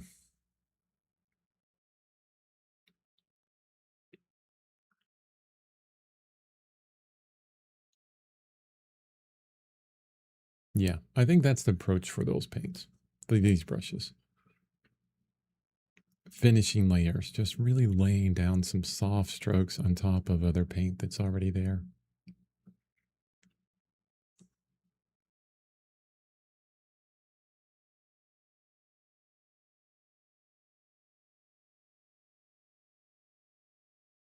Okay. So I just want to move through a few more things on this painting. I want to establish a little bit more of the drawing that I put down. Probably not in the fingers yet. I do like the scraping into the paint in those lines. There's this interesting kind of scrape mark where I pulled out, um, I don't know if you can see that line. It's like just a divot in the paint, which is interesting. Yeah, I sand sometimes. Wet noodle. There you go. That's the wet noodle brush. Trying to paint with a wet noodle. Okay, here's what this needs. This whole area down here needs to be so much darker than it is. When I squint, the value is a little bit lighter than that, not that light. So I'm with a somewhat flopsy brush. This isn't tremendously flopsy. This isn't the wet noodle. Oh, and that thick yellow ochre at the end of the tube is really giving this brush some problems. But I need to darken this up. Oh no, the other one's here. There you go. Put your cat butt right in the camera. You're going to show everybody the business end. Definitely. Okay. Okay, you sit there for a bit, Bubs. I'll get to you in a moment. He's just sitting there, just loving on me. I got to make some strokes here. This is important. Important stuff. I don't care. Feed me. I don't care. So that might be a little bit too dark. Yeah, this makes some really cool strokes. I really like it. More red, more red.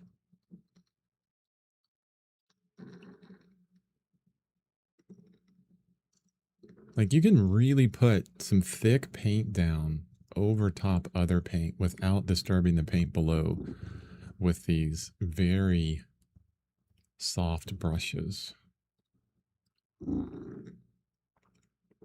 See, everything has a positive. You know, all these materials, it may suck for what you're trying to do, or you may not like it, but there might be one instance where, you know, you just hang on to that brush and then eventually you'll run across something that it's going to be great for.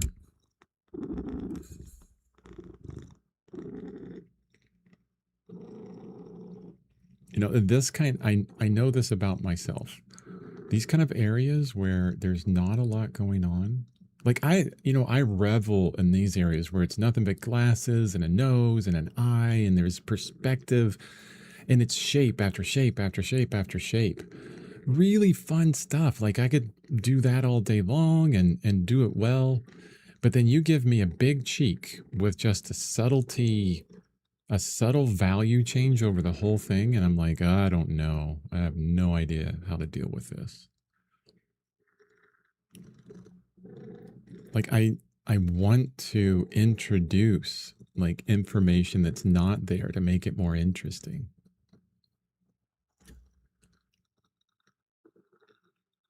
And the one thing I know from like the last couple times I've painted, that if I go in here and I try to make this as like, let's go to the bigger view. You guys can't see me anyways with his big head in the way. Yeah, Vincent's here. Yes. What was I going to say? The one thing I know is like, you look at the reference on these areas where there's a very soft transition of that shadow. If I go in there with a wet noodle brush and I start to like soften that out, I'm not going to like the way it looks. I can get it to look exactly like that shadow shape, I'm sure, but I'm not going to like it. I've done it so many times and I'm like, no, it's too smooth. I need like texture and information. I need other stuffs. My brain is like yelling for alizarin crimson right now as well, because these are cooler reds in these shadows, but I'm doing a much more warm red because, Zorn said so. We got to do what Zorn says.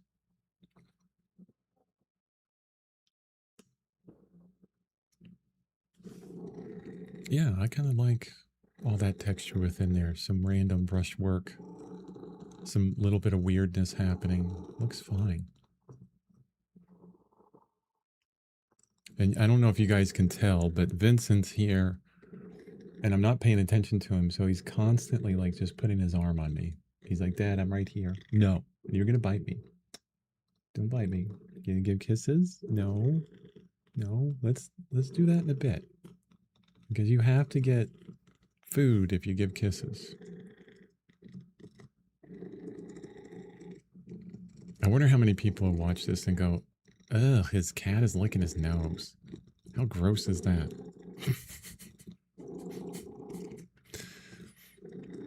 You're gonna wash your nose afterwards, Chris? No, I'm not. Not at all.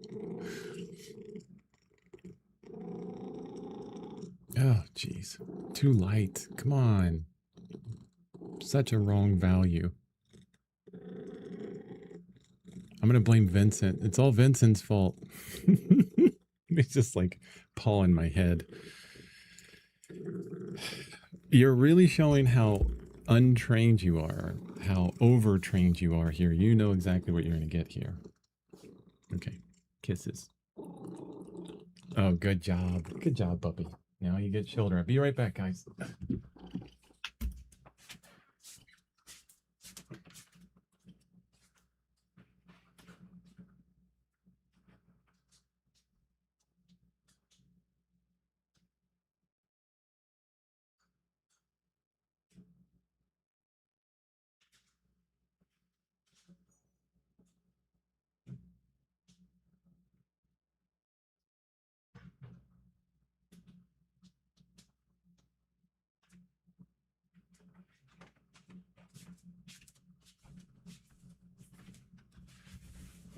Okay, sorry for the third time of those cat interruptions, but they're important. They are so important to me. Yeah, this is coming back together a little bit. A little bit. Some things are incongruent within the painting so far. Like we have this like super thickness up here, and it feels a little bit out of place now. Feels a little bit out of place. Wonder if we can bring it back into the painting. If we kind of scrape back up there. That went all the way back to the paper, which is nice.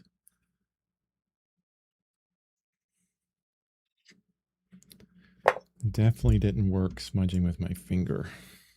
It's a completely different texture there.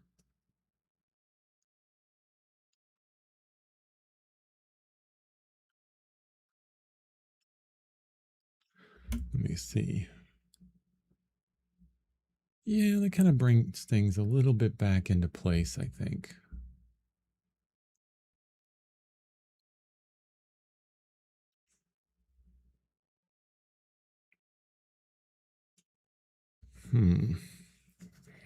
Question. Between permanent red light, permanent red medium, or vermilion? Which would be most accurate for Zorn, in your opinion? I'm using Rembrandt paints. That's a good question. We'd have to look at, let me bring it up real quick. I'm going to look at the Rembrandt oil paint color chart. Oil paint color chart, because those should be like right next to each other. Oil color. Okay, let me show my screen. So you say, sorry, I have to go to the infinity here. Permanent red light, permanent red medium, and vermilion. Wow, look at all those reds. There's a lot. Let's make this bigger. Boom, boom, boom. Nice. There's permanent red medium right here. Here's permanent red light. And here's vermilion. Now, cadmium red light is closest. Is like, you're right there. Vermilion, you get a little bit too close to orange. This looks a little bit more orange. Now, how that looks in the actual paint when you put it down versus this color chart is different. But if I was making a determination between what is closest to quote unquote Zorn, right? Look at the cadmium red light and cadmium red medium, like in there somewhere. And I think your permanent red light would be the best. It is going to be semi-transparent, which I think is fine. So you'll lose some opacity there, but I think the semi-transparent isn't going to be too bad, right? If it was transparent, like this transparent red medium, you'd have some issues with building up that opacity. But I think you'll be fine because you'll have maybe a yellow ochre in, where's the yellow ochre around here? My goodness. Are they down here? Coated mica? That's interesting. Van Dyke Brown. Did I miss it? Don't tell me you don't have a yellow ochre. There it is. Oh my God, I'm blind. So you'll have yellow ochre, titanium white, and like an ivory black, which are all opaque. And this is your accent color, your permanent red light, which is what I would go with. And your accent, you will 99% of the time, 95% of the time, mix with something else that has opacity to it. So be opaque. So your titanium white is opaque, your yellow ochre is opaque, and then the ivory black, oh, it's semi-transparent. But that's fine. I mean, it's like you can barely see that semi-transparency in all of the colors that I've used. I do like Rembrandt has a viscosity that's a little bit thinner, like a what is it, a lower viscosity, so a little bit is a bit more runny, right? Not as thick as definitely not as thick as Gamblin, not as thick as Winsor & Newton Winton, so it moves around a little bit more. Not as thin as M. Graham, but yeah. But I looked at Rembrandt oil colors when I was pricing them out, and they were expensive, at least where I looked at. So, I always like going to Dick Blick, and I'm sure, I don't know where you're living or where you are. So it really depends on your location, obviously. But if we look at Rembrandt, and let's just look at titanium white, because that's going to be like $11.10. It's not bad. That's not bad, especially for a professional grade paint. So $11.10, $11.10, and then the permanent red light is $20. Makes sense. Yeah. Where's your cadmiums at? $25. Yeah. And then the ivory black will be $11 as well. I'm sure wherever that is, it's all the way up at the top, I think. Yeah. And that's a wonderful thing about the Zorn palette is you can get a palette of 4 colors that will train you in color. One of the best ways to train yourself in color is with these limited palettes. It doesn't cost that much because it uses the majority of colors, except for your red, are going to be the least expensive colors in any brand. And yeah, so you can try out all these different brands of paints and not spend a tremendous amount of money. It always irks me when I see teachers that are teaching, oil paint or whatever, and then you get their syllabus of what you need to buy, and they're like, "Oh, you need to get 20 colors, and they all have to be in Old Holland," and you're like, "Are you kidding me?" It's like $600 worth of paint right there. No. So yeah, permanent red light is going to be your closest. Vermilion's too orange, in my opinion. Dennis says, awesome. That's what I had in mind. You're awesome. Thanks, man. You're welcome. You're awesome. You have yellow ochre pale. Be fine. That'll be fine. What is the difference between yellow ochre and yellow ochre pale? Let's look at it here. There's yellow ochre light, yellow ochre, gold ochre, aeroline. I don't see a yellow ochre pale. Let me go back to this.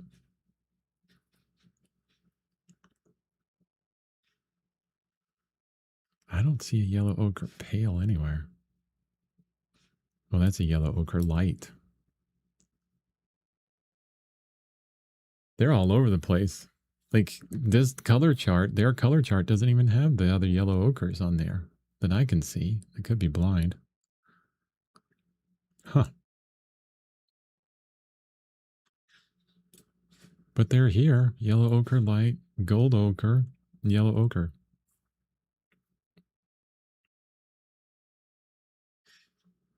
Yeah, I think, you won't get as, I like the gold ochre. That's really rich. But I mean, you add a little bit of your red to that, you can get that color anyway. So it's not something you need. But the yellow ochre light isn't bad. I mean, it's not much different from the regular yellow ochre, just lighter. I think that's what you mean by the pale, or else it's like maybe one that they made that you can't find. Oh, never mind. Regular yellow ochre. Yeah, that's fine. I have the Rembrandt mixed white, and it is unbelievable stiff. You almost have to scoop it out the tube. It's nuts. Oh, that's not good. I do have regular titanium white though, so I'm good. Yeah, see, that's the place where it's like, okay, if you have some kind of medium along with you, bringing a medium in just to change the viscosity of that paint, like looking at this yellow ochre here because it was in the bottom of the tube, like, okay, it'd be nicer if I could bring out my non-solvent medium, mix with that, and I would get a better viscosity. And then, the other thing, like I say this over and over and over again, I got these wet noodle brushes here, right, that are so long and super flopsy. Like all of these paints I put out, even though they feel really smooth with other brushes, if I was using those brushes, I would definitely have to add in some kind of medium to like make them move, or grab my M. Graham paints because those move around a lot easier. It's that connection between the surface, the brush, and the paint that gets you the feel that you want. Yeah, definitely. Okay, I'm good with this today. I'm going to continue on in the same vein tomorrow, which is going to be just moving through the painting, having some fun with it, trying to figure it out. And I mean, to be honest, I don't think it's a great painting yet. Maybe it'll get there. But I got this kind of feeling that I'll probably do this painting over again and go with, like I was saying yesterday, with like a more grayish tone to everything. Flopsy wet noodle brushes, yes. Richard Schmid, SCHMID, with Alla Prima 2, he would paint with these Royal Langnickel nickel brushes where you can't get them anymore, but they were like they're super long and super flopsy, just wet noodles all over the place. And the textures and the brush strokes he would get with those things are just beautiful. absolutely gorgeous. So the things you can do with those, I know, in the right hands, the person with the right experience with them can make beautiful stuff. So pretty fun. Okay. chrisbevan.com right there if you're interested in mentorships or the classes that I'm giving on the Painter's Path, group mentorships, individual mentorship, buying my paintings. I always forget to mention that. Like, who would buy my paintings anyways? So check out my website, chrisbevan.com, or support me here by showing up and just chatting, or like, subscribe, all that kind of stuff. Free ways to support me. Yay. Thanks, guys, for joining. I appreciate you. Have a wonderful rest of your Tuesday. And I probably won't be here tomorrow because tomorrow is life drawing. Wednesdays is always life drawing. And so I'll just be doing that. So we'll see. So if not tomorrow, most likely Thursday. Oh, I appreciate that. Thanks for the help, Chris. Painting looks good so far. Yeah, thank you. I think it looks pretty good. I think I can bring it back into line or just have fun with it. It could be one of those paintings that just doesn't go the way I want and it's still okay. Okay. See you guys on the next stream. Bye-bye.